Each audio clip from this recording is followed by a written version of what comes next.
দেখাও ওদিকে। হ্যাঁ, মৃত্যুঞ্জয় আজকে চললো ফারাক্কা ভারত সেবাশ্রমে। আমরা মৃত্যুঞ্জয়কে নিয়ে যাচ্ছি। আসুন আপনাদেরকে দেখাবো পুরো ভিডিও, বালুঘাট টু ফারাক্কা ভারত সেবাশ্রম পর্যন্ত।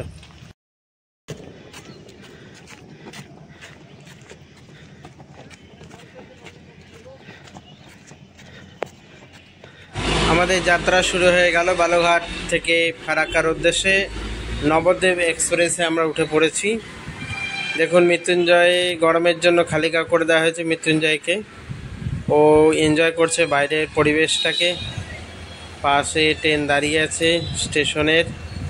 বিভিন্ন রকম চিত্র আমরা তুলে ধরছি আপনাদের সামনে।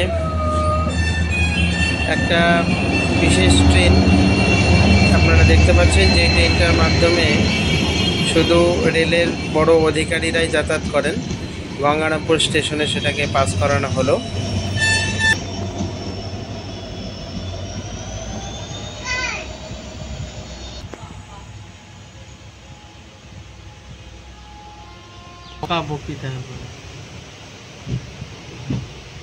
তারপরে যতদিন নেট দেখতে পাবে না, যাই দাঁড়ায় থাকবে এখন।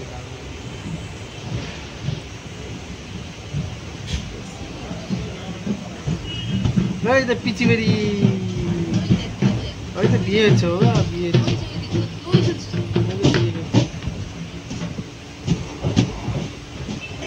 ওই দেখো পিছু বেরি, পিছু বেরি রাস্তা। গঙ্গারামপুর স্টেশন থেকে ট্রেন ছেড়ে দিল। এবার ক্রসিং হচ্ছে, যে রাস্তাটা তপনের দিকে যাচ্ছে গঙ্গারামপুর থেকে, সেই রাস্তা। সামনেই আমরা দেখতে পাবো পুনর্ভবা নদী গঙ্গারামপুরের মধ্যে দিয়ে বয়ে চলেছে। বর্তমান যা পরিস্থিতি, একমাত্র বর্ষার সময় জল থাকে, খরার সময় জল থাকে না। আপনারা দেখতে পাচ্ছেন।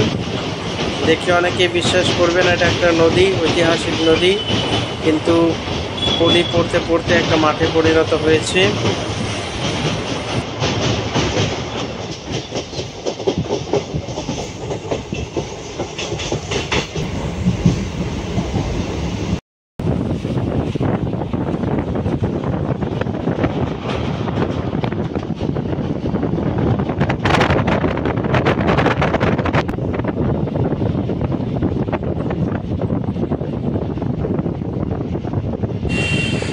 আমরা ধীরে ধীরে এগিয়ে চলেছি।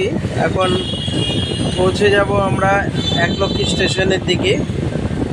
পাশে পদ্ম ফুলের চাষ করে যেসব কৃষকরা, আপনারা দেখতে পাচ্ছেন সেই পদ্ম ফুলের আমবাগান। এখন ভালোই আম ধরেছে,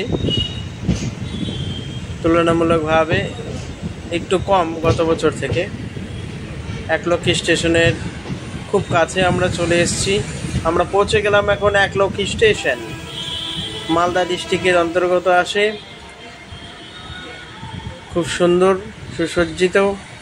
ধীরে ধীরে এই রেল স্টেশনও বা গোটা ভারতবর্ষের সাথে উন্নতির পা রেখেছে। এখানেও ডেভেলপ হচ্ছে।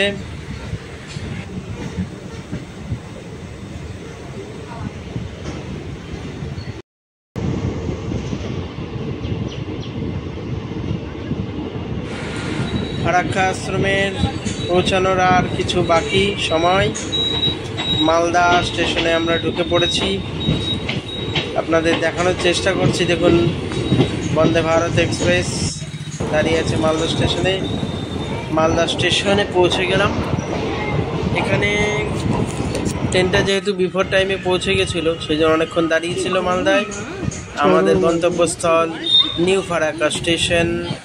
আমরা যথাযথ টাইমে পৌঁছে গেছি।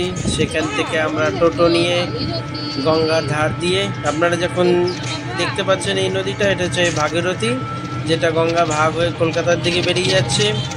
টোটোতে আমরা খুব দুই দিককার পরিবেশ এনজয় করতে করতে মৃত্যুঞ্জয়কে নিয়ে এগিয়ে চলেছি।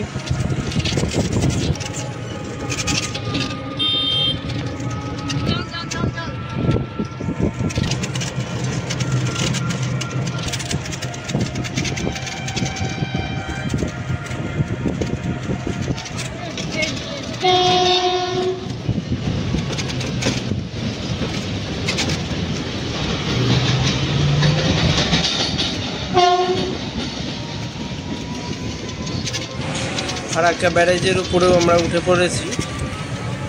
আর কিছুক্ষণের মধ্যে আমরা ফারাক্কা ভারত সেবাশ্রম সঙ্গে পৌঁছে যাব। ডান সাইডে দেখতে পাচ্ছেন মা গঙ্গা প্রবাহিত হচ্ছে, সুন্দর মনোরম পরিবেশ। গরম থেকে একটু রক্ষা পাওয়ার জন্য অনেকে বসেছিল, আপনারা দেখলেন। ভারত সেবাশ্রমে ঢুকে পড়লাম। যেহেতু ব্যারেজ, সেই ব্যারেজের একটা গেট, 3 নম্বর গেটের মধ্যে দিয়ে আমাদের সামনে এখন ভারত সেবাশ্রমের আশ্রম পরিসর দেখতে পাচ্ছি। ডান সাইডে আমরা এই মোড়টা ঘুরলেই ভারত সেবাশ্রমের গেটে পৌঁছে যাব। রাতের দৃশ্য আপনাদের সামনে আমরা তুলে ধরার চেষ্টা করছি। দেখুন, ফারাক্কা স্টেশন থেকে মিনিট 10-এর মধ্যেই টোটো করে পৌঁছে যাওয়া যায় ভারত সেবাশ্রম সংঘে। রাতের পরিবেশ, মনোরম পরিবেশ আপনাদেরকে সবাইকে আহ্বান করব, অবশ্যই একবার ভারত সেবাশ্রম সংঘ নিউ ফারাক্কার আশ্রমে একবার অবশ্যই দর্শন করতে আসুন। আলাদা একটা আধ্যাত্মিক অনুভূতি হবে।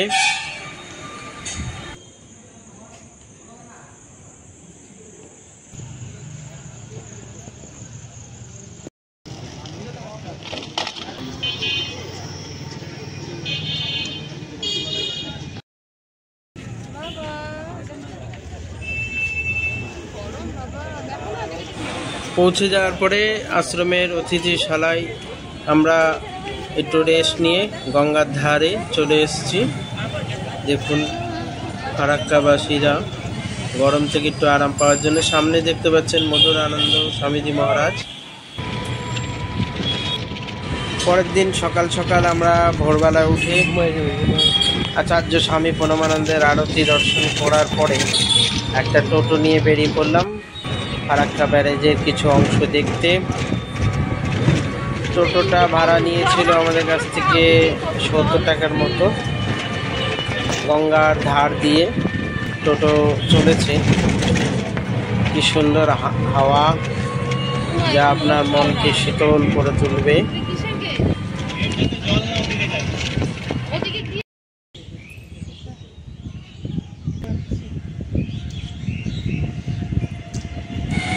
ব্যারেজ পুরোটা পরিদর্শন করে আসার পরে আমরা গঙ্গার ধারে বসলাম। মৃত্যুঞ্জয় মার কোলে বসে ঘুমিয়ে পড়েছে গঙ্গার শীতল হাওয়ায়। সুন্দর, দেখুন, অসাধারণ পরিবেশ ছিল। আমি আপনাদের কাছে আবেদন করব, অবশ্যই একবার আসুন।